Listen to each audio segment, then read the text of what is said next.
The Sadasiva temple at Nugehalli village, Hassan district, Karnataka, is a 13th century Shiva temple built in the Hoysala style. Built by Bommana Dandanayaka, a commander in the Hoysala Empire, during the rule of King Veera Someshwara, the temple has one shrine with a Nagara-style tower. Unlike the other Hoysala temples, its shrine walls and mandapa are simple, with few sculptural decorations. We drove to Nugehalli one cool winter afternoon, a small district with a beautiful water body and a large spreading tree just outside the temple. The lady gently leading the bullocks and the lush green surroundings of the sleepy rustic village and the deserted temple made it hard for us to imagine that it once gained prominence as an agrahara in the Hoysala times.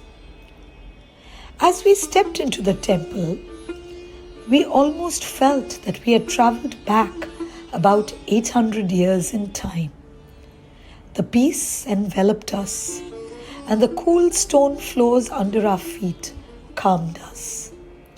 And then my eyes turned to the floor, for that is where you find games. The Sadashiva temple at Nugehalli was a wonderful place to start this quest for games in Hoysala temples.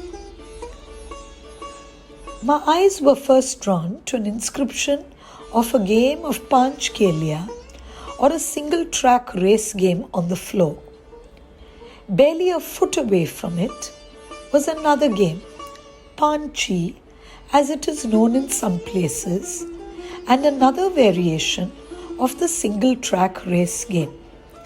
Barely a foot away was another board and yet another, 4 boards within an area of just over 2 square meters. Unlike games of Chaupad and Pagade or Ashtachema, where the player circles the board, often returning to the place of origin, a single track race game has a distinct starting and ending point. Unlike Paramapada or Snakes and Ladders, which also has distinct starting and ending points, the interesting variation in these games is that each player starts at a different point, but they all end in the same place. A metaphor for life, maybe, if we choose to see it that way. What was even more fascinating was the games were not inscribed by lines, but a series of pits on the floor marking the board. This was unusual, as most games in other temples are found inscribed with lines. However, the existence of the pits and their even size and depth proved that this required special tools and could not be the work of a stray visitor to the temple. The symmetry of the boards indicates a special tool and skilled hands. The presence of 3 boards of a similar game in close proximity to each other and on what seems to be a single slab of stone gives us some indication of the popularity of the game. Since they are on a single slab, they could not have come from different places.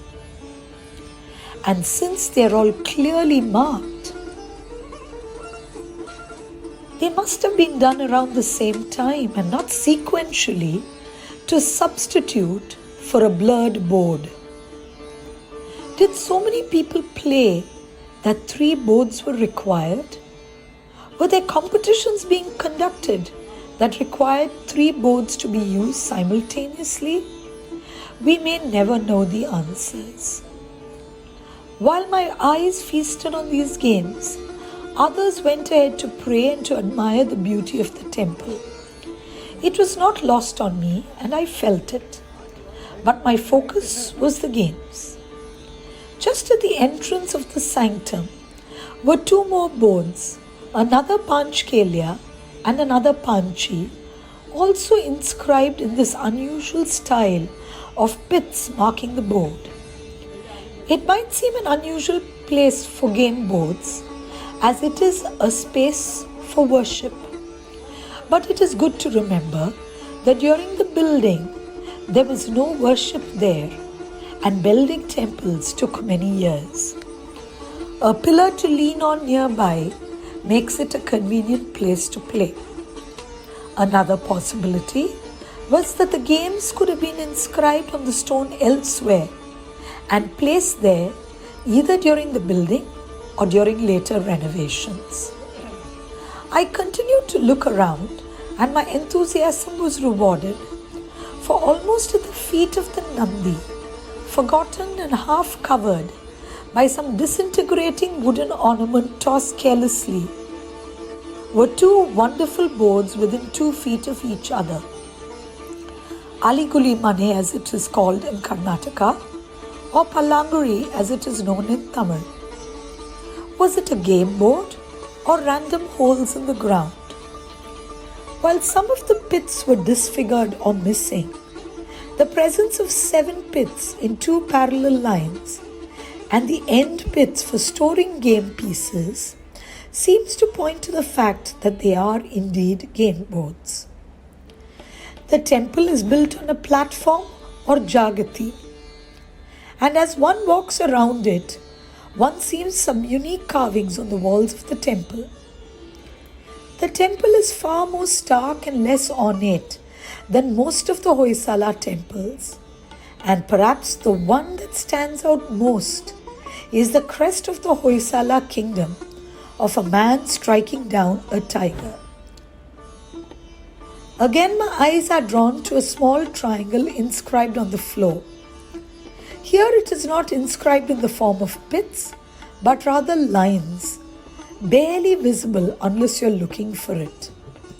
This is perhaps the tiger and goat game, or Adu Huliata as it is known in Kannada.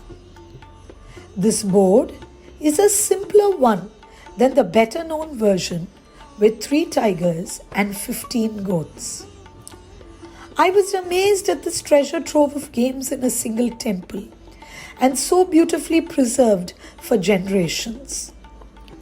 I could picture the workmen sitting down over an afternoon when the sun was high in the sky, or laughing as they shared a meal as the oil lamps burned low and the stars twinkled overhead. In the quiet of the afternoon, with barely any sound of human life, I could close my eyes and literally hear their voices and the sound of laughter as they bent over a game board to play. I was transported back in time, for that's what games do. They take you back to a time where people played as we play, laughed as we laughed, and lived as we live, even today.